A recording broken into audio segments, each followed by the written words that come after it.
শীতের সকাল আমাদের সকলের প্রিয় ঋতু শীতকাল।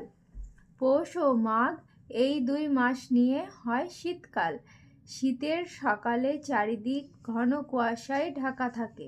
শীতের সকালে মানুষ ঘুম থেকে দেরি করে ওঠে। সকালের সূর্যের আলো খুব মিষ্টি লাগে। শীতের সকালে দেখা যায় ঘাসের উপর শিশির বিন্দু।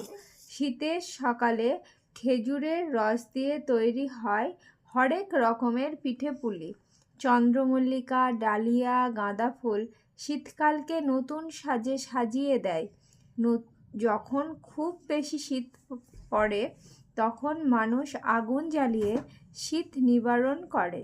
শীতের সকালে পাখির কিচিরমিচির আর কুয়াশায় মোড়ানো প্রকৃতির এক অন্য রূপ আনন্দ দেয়।